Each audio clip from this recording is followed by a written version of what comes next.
Okay, last three. Number 8 is asking me to use the trapezoid rule, so you may have to go back to that lesson and take a look at that again, but let me write it out for you. So the approximation of that would be your b minus a over 2n times, and if you remember correctly, it was let's plug in the first x value they give me, or the initial x, plus 2 times the next one. I'm going to call that f of 1, plus 2 times the next one. Okay. And then plus dot, dot, dot. And then that's where we say, okay, let's still do 2 times the second to last one. So I'm going to call that one f of x sub n minus 1. So in this case, if n is 4, that'd be 3. F of 3. And then the next one, plus, it's just that value, x sub n, not 2 times it. So the middle ones are all 2 times them, but not the outside ones, and then you've got this thing up front. Now, if you go back to that trapezoidal rule lesson, I forget which lesson it is, but you can go back and look. I'll put it in the comments if I can go back and look. I don't have my book with me right now. So what I'm going to do is use just this formula to come up with an approximation. And again, it's a trapezoidal rule approximation. Okay, so here's my function, and my n value is 4, and my b and my a are 1 and 5. So this is a, this is b. Okay, so that means I'm going to do 5 minus 1 all over 2 times 4 times, and now this is where it starts to get messy. So the first thing I'm going to plug in is my first value here, which is 1. So remember, I've got 4 subintervals here. So I'm starting at my starting point 1, and I'm going to do 4 of them. So 1, 2, 3, and 4. Okay, so I'm going to do 1 plugged in times the square root of 2 times 1 plus 1. So this is just 1 plugged into my function. Plus the next one is going to be 2 times 2 plugged in. So my second value would be 2, and the square root of 2 times 2 plus 1. Plus this one is also going to be 2 times it. This time I'm going to plug 3 in. So 3 times the square root of 2 times 3 plus 1. Plus my last one, I'm going to just do single. So not 2 times it, just itself. So that one would be 4 times the square root of 2 times 4 plus 1.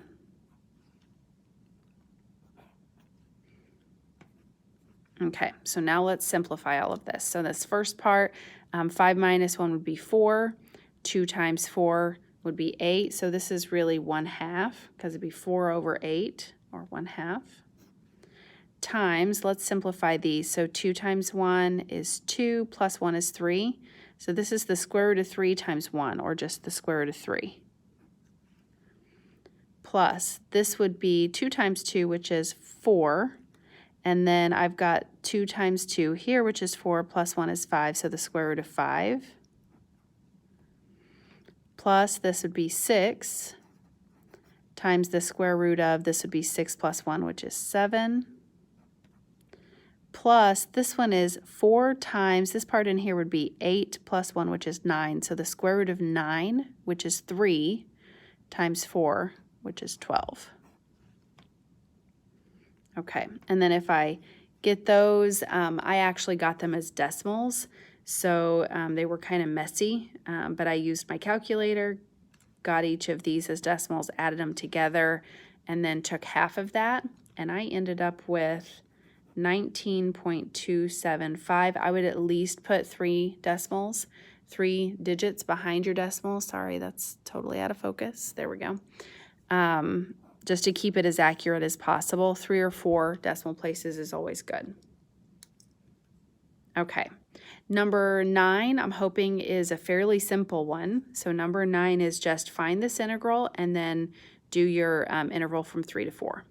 So I'm going to do my integral first. So the integral of 1 is x and then minus, add 1 to this exponent would make that x to the 4th, and then divide your coefficient by that new exponent. So that makes it 1/4 x to the 4th, and I'm going from 3 to 4. Which means I'm going to plug in 4 first, so that would be 4 minus 1/4 times 4 to the 4th. That's a lot of 4s. Minus, then I'm going to plug in my 3's, so that'd be 3 minus 1/4 times 3 to the 4th. And if I did that on a calculator, I got -60 for this first one, minus my second one. I got it as a decimal. You could use a fraction if you want. I got -17.25. You could have said -17 1/4, or you could leave it improper also. That's okay. And then if I take -60, this really means plus 17.25. I ended up with a -42.75, or -42 3/4, or the improper fraction that is equivalent to that.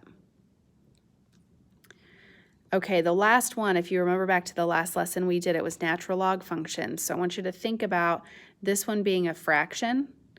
Up here, I had on number 6, I had a fraction, but this one had a square root in it. So it just made sense to bring that up and make it a -1/2 and then do u substitution. This one, on the other hand, I'm not going to bring it up top, because if I can make this a 1/u and make that work out, the integral of 1/u is natural log of the absolute value of u. So I'm going to say my u value in this case is going to be 2 minus 5x, which makes my du dx a -5. So du equals -5 dx. Well, I just want it to be just a dx, because that's all I have over here. So I'm going to take this times -1/5, and that's going to cancel it. So -1/5 du equals dx, which is what I wanted. So that means I've got a -1/5 and a 1/u and a du that I'm finding the integral of. So I put my -1/5 up front, my du at the back to take the place of that dx, and then I made that my 1/u. Okay, so then I've got -1/5. That's just like a coefficient up front that can stay. The integral of 1/u is natural log of the absolute value of u plus c. So that gives me -1/5 natural log of 2 minus 5x plus c.